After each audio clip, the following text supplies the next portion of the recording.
ನಿಮ್ಮ ಎಂಥ ದೊಡ್ಡ ದೊಡ್ಡ ಕೆಲಸಗಳು ಯಾವುದೇ ಅಡೆತಡೆ ಇಲ್ಲದೆ ಆಗಬೇಕು ಅನ್ನುವುದಾದರೆ ವಿಘ್ನೇಶ್ವರನಿಗೆ ಈ ಒಂದು ಮುಡಿಪನ್ನು ಗಂಟು ಹಾಕಿ ಕಟ್ಟಿ ಅರ್ಚನೆ ಮಾಡಿಸಬೇಕು. ಆ ಮುಡಿಪನ್ನು ಹೇಗೆ ಕಟ್ಟಬೇಕು ಮತ್ತು ಅದರಲ್ಲಿ ಯಾವ ವಸ್ತುಗಳನ್ನು ಹಾಕಬೇಕು ಮತ್ತು ಹೇಗೆ ಸಂಕಲ್ಪ ಮಾಡಬೇಕು ಅಂತ ತಿಳಿಸ್ಕೊಡ್ತೀವಿ. ನಿಮ್ಮ ಕಷ್ಟಗಳು, ಸಮಸ್ಯೆಗಳು, ದುಃಖಗಳು, ಹೇಳಿಕೊಳ್ಳಲಾಗದ ಯಾವುದೇ ತೊಂದರೆಗಳಿದ್ದರೂ ಶಾಶ್ವತವಾದ ಪರಿಹಾರಕ್ಕಾಗಿ ದೈವಜ್ಞ ಜ್ಯೋತಿಷಿಗಳು ಆದಂತಹ ಶ್ರೀ ಶಿವಾನಂದ ಗುರೂಜಿ ಇವರಿಗೆ ಒಂದು ಕರೆ ಮಾಡಿ ಸಂಪೂರ್ಣವಾಗಿ ನಿಮ್ಮ ಸಮಸ್ಯೆಗೆ ಪರಿಹಾರವನ್ನು ನೀಡುತ್ತಾರೆ. ಒಂದು ಸಮಸ್ಯೆ ಇದ್ದಾಗ, ತೊಂದರೆಗಳು ಇದ್ದಾಗ, ಅಥವಾ ಯಾವುದೇ ಒಂದು ದೊಡ್ಡ ಕೆಲಸಗಳು ತುಂಬ ದಿನದಿಂದ ಮಾಡಬೇಕು ಅನ್ಕೋತಾ ಇರ್ತೀರ, ಆದರೆ ಅದು ಆಗ್ತಾನೇ ಇರೋದಿಲ್ಲ. ಸಮಯಗಳು ಕೈಗೂಡ್ತಿರುವುದಿಲ್ಲ. ಸಮಯವಿದ್ದರೆ ಮನಸ್ಥಿತಿಗಳು ಅದಕ್ಕೆ ಸಮಯ ಮಾಡಿಕೊಡುತ್ತಿರುವುದಿಲ್ಲ. ಯಾವುದೋ ಒಂದು ಅಡೆತಡೆಗಳು, ದುಡ್ಡು ಇಲ್ಲ ಅನ್ನುವ ಚಿಂತೆಗಳು, ಬರಬೇಕಿದ್ದ ದುಡ್ಡುಗಳು ಕೂಡ ಬಂದು ಕೈ ಸೇರದೆ ಮಧ್ಯದಲ್ಲಿ ಸಿಲುಕಿಕೊಂಡು ಜೀವನವೇ ಬೇಡ ಅನ್ನುವ ಮಟ್ಟಿಗೆ ಒದ್ದಾಡುವ ಪರಿಸ್ಥಿತಿ ಇದ್ದರೆ ಎಲ್ಲದಕ್ಕೂ ಒಂದು ಪರಿಹಾರ ಅನ್ನೋದಿದ್ದೇ ಇರುತ್ತೆ. ಅದಕ್ಕಾಗಿ ವಿಘ್ನೇಶ್ವರನಿಗೆ ಈ ಒಂದು ಮುಡಿಪನ್ನು ಕಟ್ಟಬೇಕು. ಹಳದಿ ಬಟ್ಟೆ ಇಲ್ಲ ಅಂದರೂ ಪರವಾಗಿಲ್ಲ.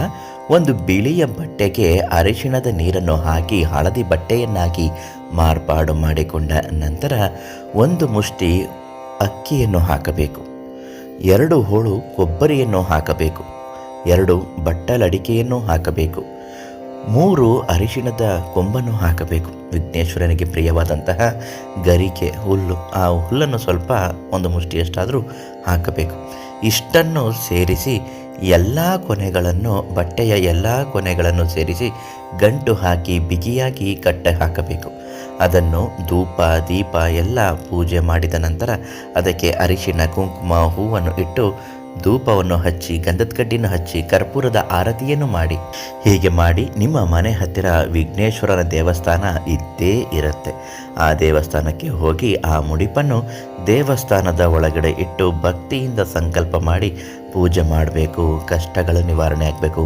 ಅಂದುಕೊಂಡದ್ದು ಮಧ್ಯದಲ್ಲಿ ನಿಂತು ಹೋಗಿರುವ ಕೆಲಸಗಳು ಯಾವುದೇ ವಿಘ್ನ ಇಲ್ಲದೆ ನಡೆಯುವಂತೆ ಆಗಬೇಕು.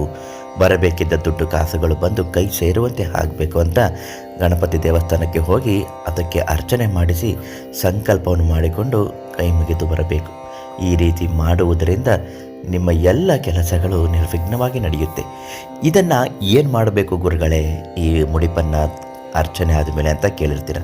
ಎಷ್ಟೋ ಜನರಿಗೆ ಪ್ರತ್ಯೇಕವಾದಂತಹ ನಿಯಮವನ್ನು ಅನುಸರಿಸಬೇಕಾಗುತ್ತೆ. ಆ ಪ್ರತ್ಯೇಕವಾದ ನಿಯಮದ ಅಡಿಯಲ್ಲಿ ಯಾವ ವ್ಯಕ್ತಿಗೆ ಯಾವ ಕೆಲಸಗಳು ಆಗಬೇಕು ಅನ್ನುವ ಆಧಾರದ ಮೇಲೆ ಅದನ್ನು ಏನು ಮಾಡಬೇಕು ಅಂತ ಶಿವಾನಂದ ಗುರುಗಳು ತಿಳಿಸ್ತಾರೆ. ಅವರಿಗೊಂದು ಫೋನ್ ಮಾಡಿ ಅವರಿಂದ ಅದನ್ನು ಕೇಳಿ ಪಡೆದುಕೊಳ್ಳಿ.